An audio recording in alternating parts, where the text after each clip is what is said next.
बहुत बहुत नमस्कार आप सभी लोगों को। उत्तर प्रदेश स्पेशल सीरीज में आज का जो टॉपिक है वो है उत्तर प्रदेश के ऊर्जा संसाधन, जिसको मैंने दो पार्ट में डिवाइड किया है। पहला पार्ट आज आप लोग पढ़ेंगे और जो नेक्स्ट पार्ट है वो आपको नेक्स्ट वीडियो में मिल जाएगा। तो पहला क्वेश्चन तो हर एग्जाम्स में यही पूछा जाता है कि ऊर्जा का सबसे प्रमुख स्रोत क्या है। ऊर्जा का सबसे प्रमुख स्रोत क्या है? तो ऊर्जा का जो सबसे प्रमुख स्रोत है वो सूर्य है, ठीक है, जिससे हमें ऊर्जा प्राप्त होती है। और आज हम लोग देखेंगे, अब हमसे पूछा जाए ऊर्जा संसाधन क्या होते हैं, तो ऐसे संसाधन जिनसे हमको ऊर्जा की प्राप्ति होती है वो सभी ऊर्जा संसाधन है, चाहे वो कोयला हो, पेट्रोलियम हो, सौर ऊर्जा हो, नाभिकीय ऊर्जा हो, कैसे भी ऊर्जा हो। तो आइए उत्तर प्रदेश के परिप्रेक्ष्य में आज के लेक्चर को हम लोग शुरू करते हैं। सबसे पहली चीज मैंने लिखी है पारंपरिक ऊर्जा के स्रोत और गैर पारंपरिक ऊर्जा के स्रोत, और ये बहुत सारे एग्जाम से पूछा गया है, खासकर इसके उदाहरण कि कोयला क्या है, सौर ऊर्जा क्या है।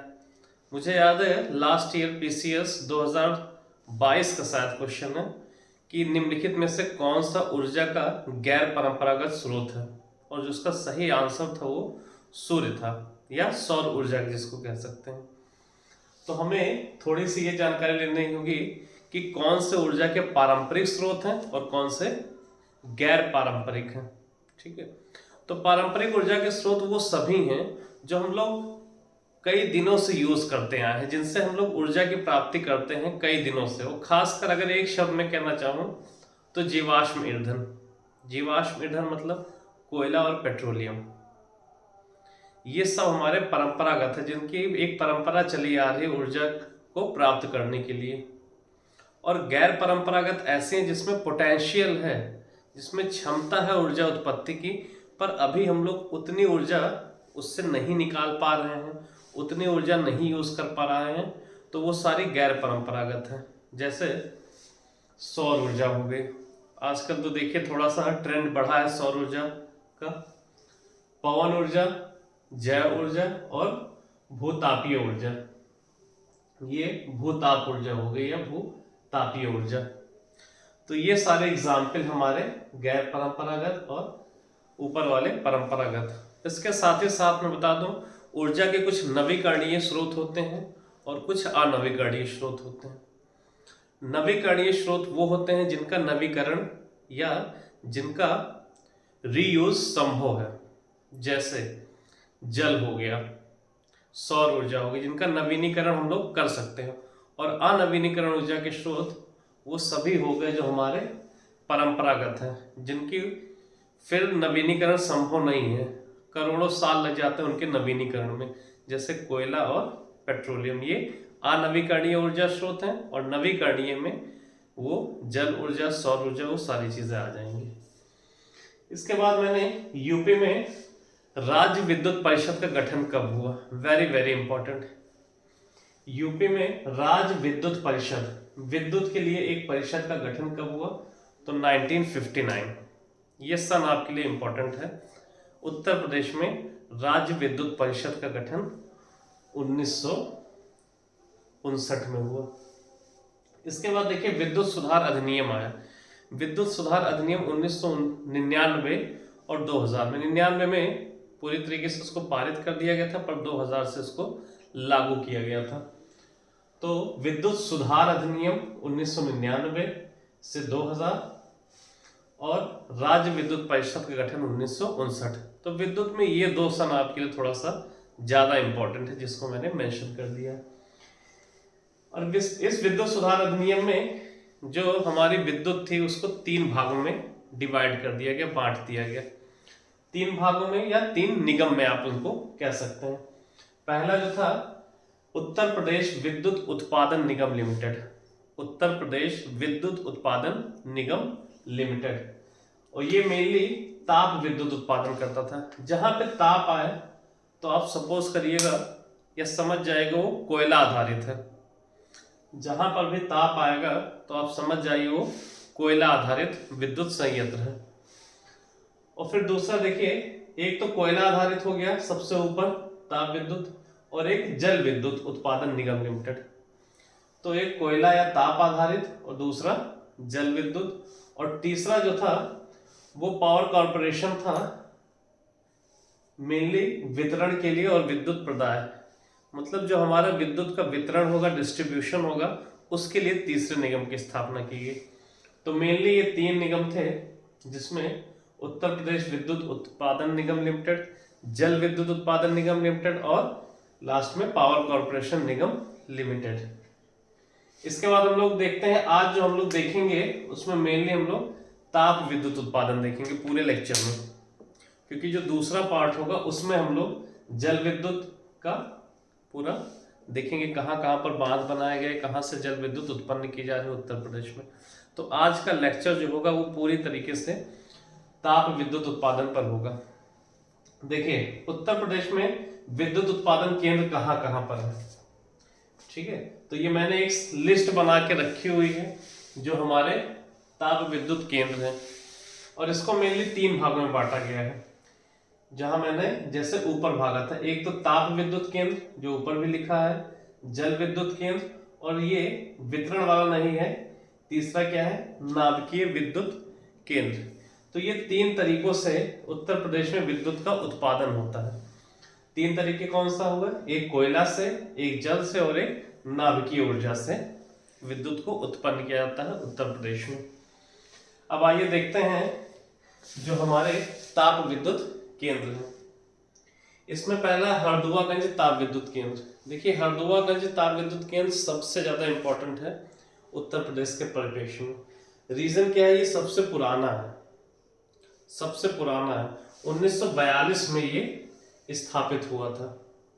तो इससे जुड़े 2-3 फैक्ट्स मैंने मेंशन कर दिए, और ये अलीगढ़ में है।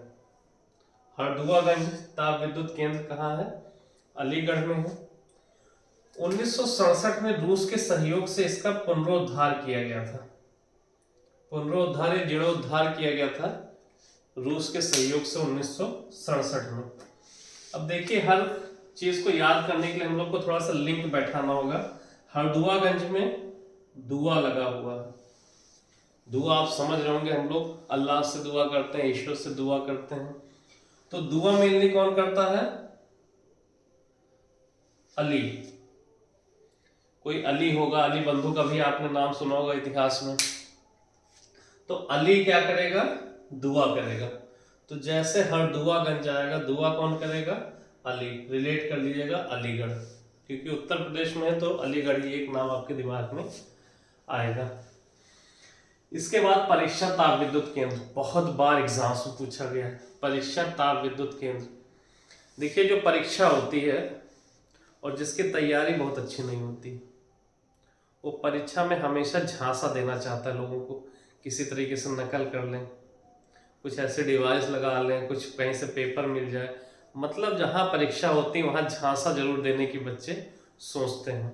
तो बताने की जरूरत नहीं, अगर परीक्षा है तो झांसा देंगे। तो कहाँ पर है ये, जी हाँ, झांसी में है परीक्षा ताप विद्युत केंद्र, झांसी।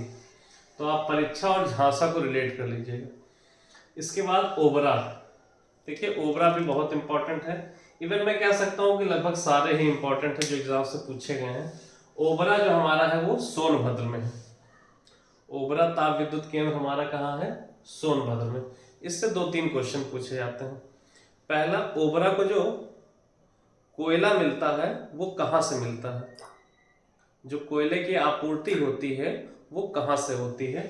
तो ये सिंगरौली कोयले की खान है, वहीं से ओबरा ताप विद्युत संयंत्र को कोयले की आपूर्ति होती है।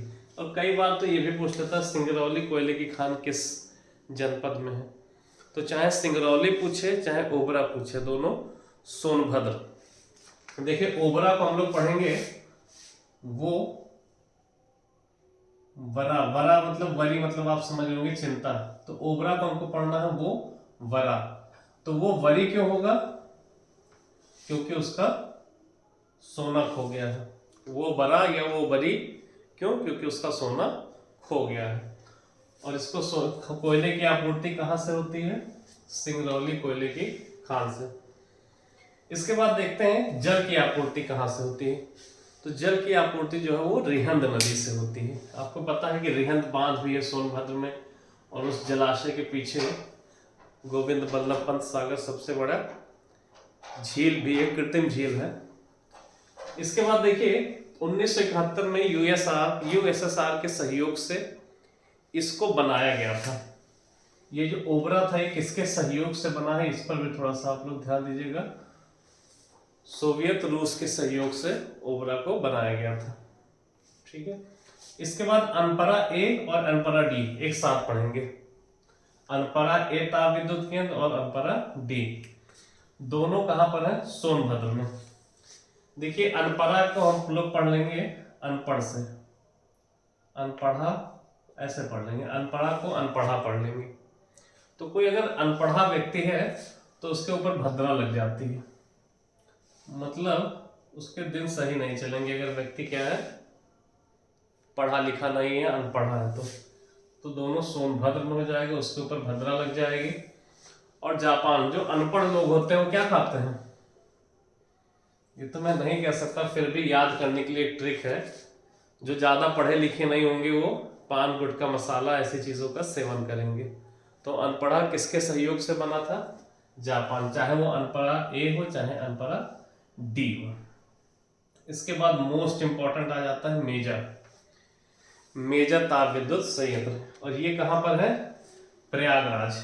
देखिए प्रयागराज को हम लोग हमेशा याद करते हैं राजा या राज से। अब कोई राजा आपके घर पे आ जाए तो तुरंत हम लोग मेज कुर्सी लगाएंगे। राजा के आते हम लोग घर में मेज कुर्सी लगाएंगे। तो मेज कुर्सी लगाने से तो मेजा कहां पर है, राज या प्रयागराज में। ठीक, देखिए ये जितने ताप विद्युत केंद्र हैं ये ऐसा नहीं कि ये कोयला आधारित है। अभी मेजा को आप लोग पढ़ेंगे, मेजा बांध भी बहुत बार पूछा गया कहां पर है। तो अगर आपने एक बार मेजा को याद कर लिया तो आपको बांध भी याद हो जाएगा और बहुत सारी चीजें उससे रिलेटेड याद हो जाएंगी। तो मेज किसके लिए लाएंगे, राजा के लिए। और ये जो मेजा है ये एनटीपीसी और उत्तर प्रदेश सरकार की संयुक्त परियोजना है।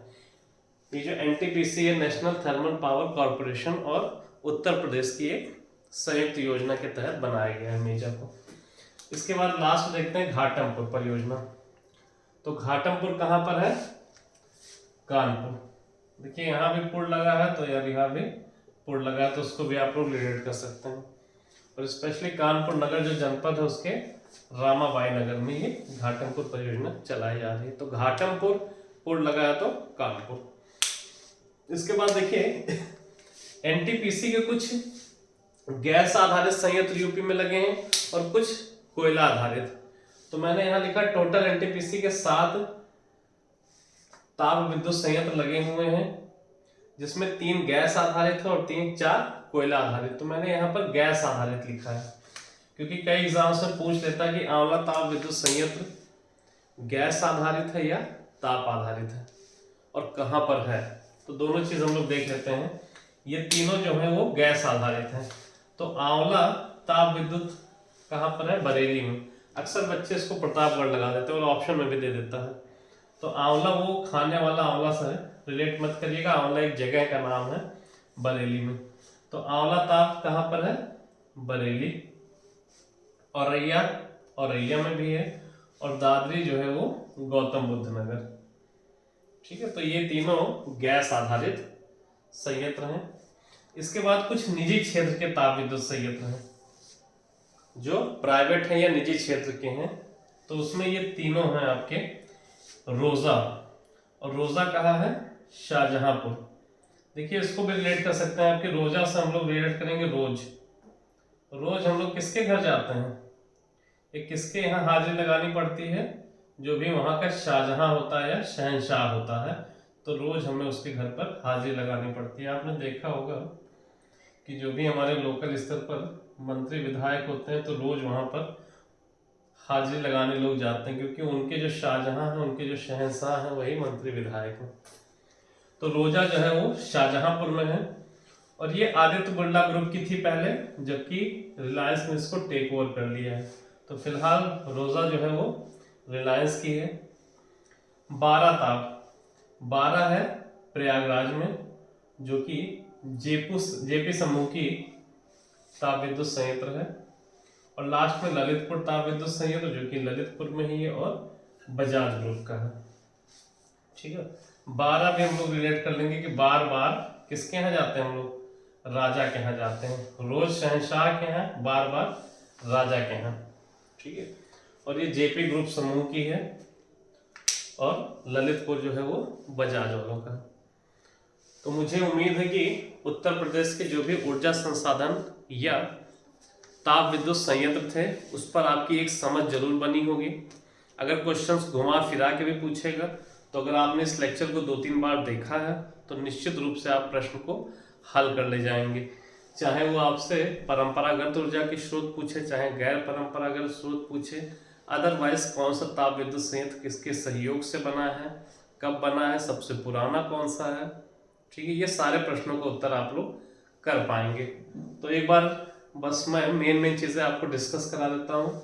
हरदुआगंज, दुआ कौन करेगा, अली करेगा, तो अलीगढ़ हो जाएगा। परीक्षा में झांसा मिलता है, परीक्षा कराने वाले को और झांसा देते हैं बच्चे, तो परीक्षा झांसा या झांसी में हो गया आपका। ओबरा, वो वरी होने की जरूरत नहीं है। क्यों? क्योंकि वरी होने की जरूरत है क्योंकि हमारा सोना खो गया है। और इसके बाद अनपरा ए अनपरा डी, जो अनपढ़ा होगा उसके ऊपर भद्रा लग जाएगी तो सोनभद्र हो जाएगा। और मेज हम लोग किसके लिए लाएंगे, जो राजा होंगे, तो प्रयागराज। घाटमपुर, तो घाटमपुर में देखिए पुर लगा हुआ है तो कानपुर। इसके बाद कुछ गैस आधारित हमने एनटीपीसी की परियोजनाएं बताई हैं और इसके बाद निजी क्षेत्र की, जिसमें से रोजा आपका बहुत इंपॉर्टेंट है। तो रोज हम लोग शाहजहांपुर या शहंशाह के घर जाएंगे। तो उम्मीद करता हूं कि उत्तर प्रदेश के स्पेशल वीडियो से आपको ज़रूर कुछ ना कुछ हेल्प मिलेगी। बहुत छोटा वीडियो है, 20-25 मिनट का वीडियो होगा मेरे ख्याल से। तो आप लोग देखिए ध्यान से और सभी प्रश्नों को हल करिए। बहुत बहुत धन्यवाद।